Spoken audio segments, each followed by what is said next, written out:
12 மணிக்கு இளைஞர்கள் நின்று கொண்டிருக்கின்றார்கள் பாதையிலே, 12 மணிக்கு ரோட்டிலே அலைந்து கொண்டிருக்கின்றார்கள். எங்க வாப்பா இல்லையா? இந்த பிள்ளைகள் அனாதை பிள்ளைகள், இதெல்லாம் பாப்பா இருக்கிறார்கள், உம்மா இருக்கிறார்கள்.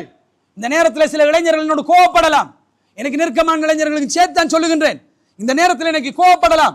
ஆனால் உங்களுடைய திறமையை தயவு செய்து இரவு நேரத்தில் சில வேளைகளில் நாங்கள் பயணிக்கின்ற நேரம் நீங்க என்னதான் சொன்னாலும் நாங்கள் ரோட்ல தான் நிற்போம் என்று எங்களுக்கு முன்னால் நீங்கள் வீராப்பாக நின்று காட்ட வேண்டாம். உங்கள் திறமையை, உங்களுக்கு அவ்வளவு திறமை இருக்கும், வீட்டுக்கு போய் காட்டுங்க. இதையெல்லாம் நாங்கள் சொல்லிவிட்டோம் என்றால் கூட சில இளைஞர்கள் என்ன செய்வார்கள் தெரியுமா? நீங்க சொல்லி நாங்க என்ன கேட்கிறது, வாங்களே ஒரு நாளைக்கு 12 மணிக்கு நீங்கள் இதால cross ஆகிற டைம் ஒன்று வருந்தானே, நின்று காட்டுவோம் என்று நின்று காட்டுகின்றார்கள். திறமை அவன் நினைச்சிட்டு இருக்கிறான் திறமை என்று சொல்லி. அன்புள்ள சகோதரர்களே, இந்த சமூகத்தில் தந்தைமார்கள் உங்கள் வீடுகளில் சட்டங்களை கொண்டு வாருங்கள்.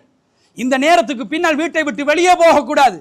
இந்த நேரத்துக்கு பின்னால் யாராக இருந்தாலும் சரி, வளர்ந்தவராக இருந்தாலும் சரி, அது யாராக இருந்தாலும், ஒரு 15 வயசு 20 வயதாக இருந்தாலும் பிரச்சனை கிடையாது. இந்த நேரத்திலே நீங்கள் வீட்டிலே இருக்க வேண்டும் என்கின்ற ஒரு உணர்வை அவர்களுடைய வாழ்க்கையில ஏற்படுத்துங்கள். அந்த பழக்க வழக்கங்களை கொண்டு வாருங்கள். இந்த பழக்க வழக்கங்கள் வீடுகளை சீர்வண்ணும் என்பார்ந்த சகோதரர்களே. ஒரு வைத்தியரோடு அந்த இடத்துல நின்று நான் கதைத்துக் கொண்டிருந்தேன். அந்த வைத்தியர் சொன்னார், இந்த பள்ளிவாசல் எங்களுக்கு முந்தைய ஒரு ஹட்டாக இருக்கின்ற காலத்திலே இரவுகளை கழிப்பதற்கு ஒரு அருமையான இடமாக இருந்தது. நாங்களும் விளையாடினோம், நாங்களும் ஹவுஸ் எல்லாம் இருந்துச்சு அந்த நேரம். இந்த டாக்டரை தூக்கி ஒரு டாக்டர் சொல்றார், இன்னொரு டாக்டரை தூக்கி கொண்டு போய் ஹவுதுல கூட போட்டோம். நாங்கள் விளையாடினோம். ஆனால் பள்ளியை விட்டு வெளியிலே போகவில்லை. பள்ளிக்குள்ளே நாங்கள் இருந்தோம், பள்ளியோடு தொடர்பாக இருந்தோம். இந்த இடத்தில் எங்களுடைய காலங்களை கழித்தோம். எங்களை கண்காணிப்பதற்கு ஆசிரியர்மார் இருந்தார்கள். அவர்கள் வருவார்கள், நாங்கள் படிக்கின்றோம் என்று பார்ப்பார்கள், படிப்பதற்கு சொல்லி தந்தார்கள். அதற்கு இரவு நேரத்தை நாங்கள் பயன்படுத்தினோம். அந்த ஒரு பெட்ஜில் மட்டும் 6 டாக்டர்ஸ் உருவாகின்றார்கள் என்பார்ந்த சகோதரர்களே.